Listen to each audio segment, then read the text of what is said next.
देखो बच्चों, नवोदय में लाभ हानि के प्रश्न भी आते हैं। लाभ और हानि ये दोनों चीजें समझ लो। दूसरी बात, दो और टर्म्स होती हैं जिसे बोलते हैं, एक तो होता है हिंदी में क्रय मूल्य। क्या होता है बच्चों? क्रय मूल्य। इसको समझ लीजिए क्या होता है। क्रय मूल्य वो होता है जिसपे हम बाजार में जाते हैं और उस चीज को खरीदते हैं, वो कहलाता है हमारा क्रय मूल्य। इंग्लिश में बोलते हैं कॉस्ट प्राइस। क्या बोलते हैं? Cost price. उसको इंग्लिश में करना है सीपी बोलते हैं, ठीक? जिसमें खरीदते हैं, जो चीज इस्तेमाल हो रही है वो बता रहे हम। एक होगा विक्रय मूल्य। क्या होगा? विक्रय मूल्य, जिसको बोलते हैं सेलिंग प्राइस। वो अमाउंट जिस पर हम कोई चीज बेचते हैं। मान लो ये पेन हमने 10 रुपए का खरीदा। कितने खरीदा? 10 का। हमारा हो गया क्रय मूल्य। क्या हो गया सैलिंग? क्रय मूल्य 10 रुपए में खरीदा। ये हमने 15 रुपए में बेच दिया, ये हो गया हमारा। बस इस बात को ध्यान दो। तो दो चीजें मिलेंगी हमारे लिए इसी से। एक मिलेगा लाभ और एक मिलेगा हमारा हानि।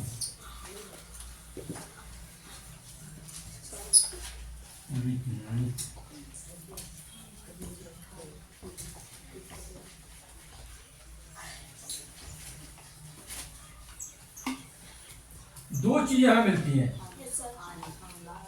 भाई। हर कोई दुकान खोलता है तो अपने फायदे के लिए खोलता है। किसके लिए खोलता है? कि 4 पैसे कमाए जाए और अपने बच्चों को, घर को पाला जाए। तो वही चीज ये है, जब दुकान खोल रहे हैं तो हमारे लिए हम चाहते हैं कि हमारा लाभ हो, फायदा। क्या हो?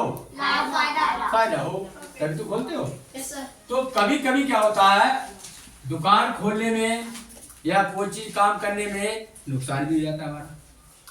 भाई एक रिस्क है, उसमें नुकसान भी जाता है। जब वो जो नुकसान हो जाता है वो कहलाता है हानि। क्या कहलाता है? हानि। इसको हिंदी में साफ शब्दों में लिख लो, नुकसान हो जाना किसी चीज का, और इसका मतलब फायदा। क्या होता है? फायदा। बस समझ में आ गए दोनों टर्म। अब इसके फार्मूले हैं। क्या चीजें? फार्मूले। एक होता है लाभ बराबर। लाभ हमेशा तभी होगा, इसको दिमाग में फिट कर लो, ये फार्मूला खा लगा। लाभ तभी होगा जब हमारी चीज महंगी बिकेगी। विक्रय मूल्य इसका मतलब ज्यादा होगा। किस किस के समझ में आएगी वाली बात?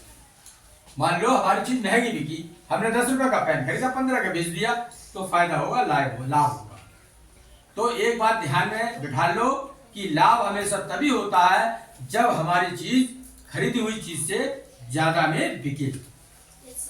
इसका मतलब विक्रय मूल्य क्या होना चाहिए? ज्यादा। तो यहां पर लिखा जाएगा पहले विक्रय मूल्य, शॉर्ट में लिख दे रहे। अच्छा, माइनस क्रय मूल्य।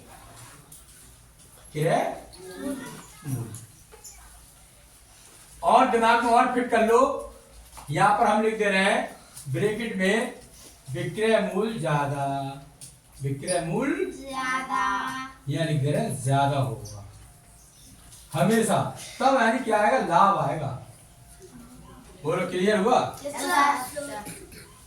दूसरा हानि।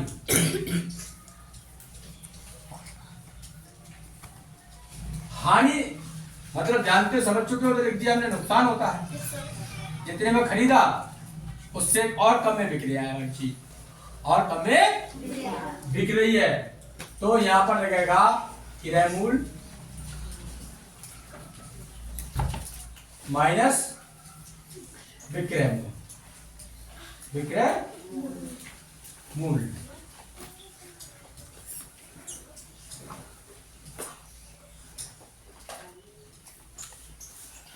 विक्रय मूल्य। इसमें क्या है, ट्रिक याद करो, जैसे उसमें याद करिए कि विक्रय मूल्य ज्यादा होगा तो लाभ होगा। इसमें यानी क्रय मूल्य ज्यादा होगा। क्या ज्यादा होगा? क्रय मूल्य हमेशा ज्यादा होगा तो हानि होगी।